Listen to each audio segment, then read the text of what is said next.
Hi guys, good morning and welcome back to my Bangla channel. কেমন আছো তোমরা সবাই? তো আশা করছি তোমরা সবাই অ্যাজ ইউজুয়াল জাস্ট ফারাফারি আছো। আজকে দিনটা তোমাদের সবার খুব ভালো কাটবে। শারদ পূর্ণিমা, আজকে লক্ষ্মী পুজো, শুভ লক্ষ্মী পুজো।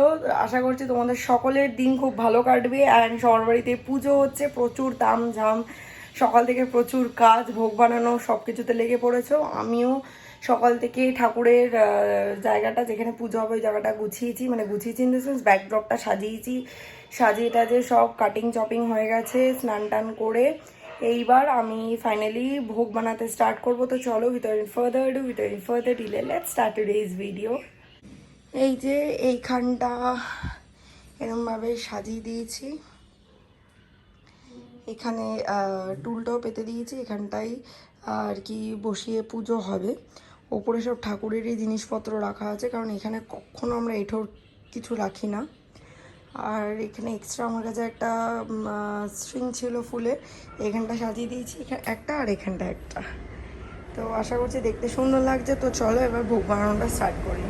সকালের পর না আর কোনো ব্লগ করা হয়নি, সেটা পসিবলই ছিল না, কারণ সব রেডি করতে এতটাই ব্যস্ত হয়ে গেছিলাম, কারণ তাড়াতাড়ি পুজোটাও করতে হবে। সায়ন জাস্ট এই সবে ঢুকলো, তো ওর জন্যই অপেক্ষা করছিলাম। হয়ে গেছিলো অনেকক্ষণ আগেই, মানে ধরো আধ এক ঘন্টা আগে হয়ে গেছিলো। তারপর আলপনার একটু কয়েকটা জায়গায় টাচ আপ দিচ্ছিলাম। পরে তোমাদেরকে পুজোটা সেরেনি, পরে তোমাদেরকে আলপনাগুলো সব দেখিয়ে দেবো। এখন আগে ঠাকুরের জায়গাটা একবার তোমাদেরকে দেখিয়ে দিই।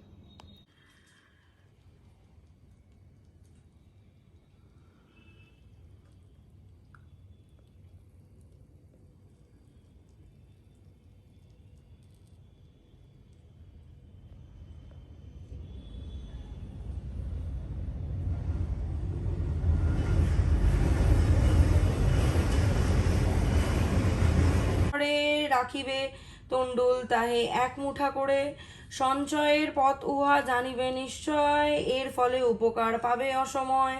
ছাড়ি অলসতা সুতা কাটিবে যতনে, অন্ন বস্ত্র কষ্ট যাবে মহাত্ম বচনে।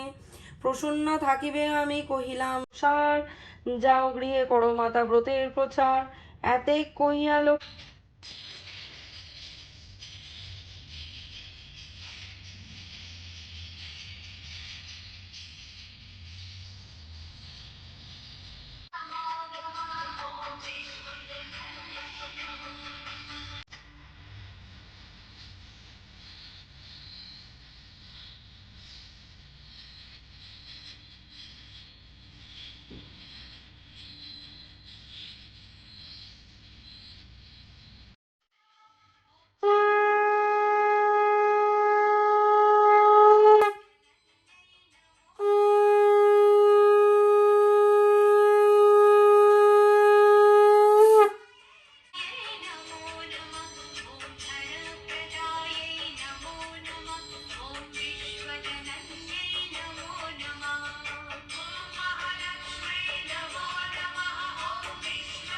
এই ফাইনালি পুজো কমপ্লিট হলো। ঠাকুরকে দরজা বন্ধ করে, এসেই গেছিস খালি গায়ে, ঠাকুরকে দরজা বন্ধ করে ভোগ গ্রহণ করতে দিলাম। এইবার হচ্ছে আমরা প্রসাদ নেব, নিয়ে তারপর আমার একটু শান্তি, সারা দিনের উপোস ভাঙবো আমি এখন।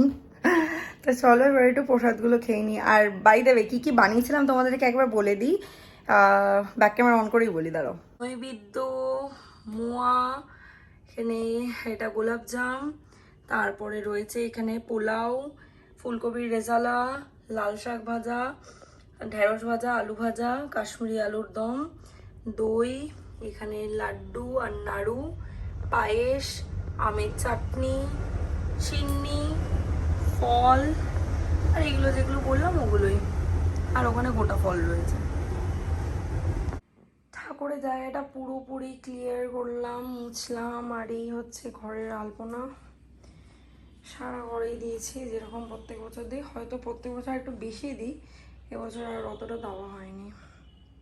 সব টুনিও জ্বলছে, আমার ঘরেরও জ্বলছে, প্লাস বিল্ডিংয়েরটাও জ্বলছে।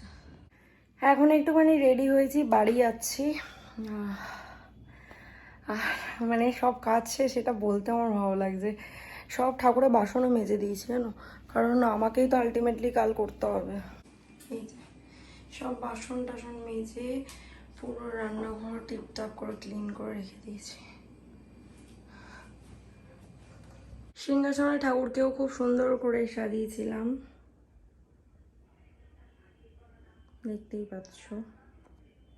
বাবা মা আর পিসির জন্য প্রসাদ নিয়ে চলে এসেছি। চলো ভেতরে যাই, গিয়ে দেখি বাবা মা কী করছে। মাও পুজো দিয়েছে, বাট মা এবছর আর ভোগ রাখতে পারেনি, কারণ মা অতক্ষণ দাঁড়িয়ে এত রান্না ভোগের মায়ের পক্ষে করাটা সম্ভবই না। চলো সবাইকে গিয়ে অল্প অল্প করে এনেছি প্রসাদ দিই।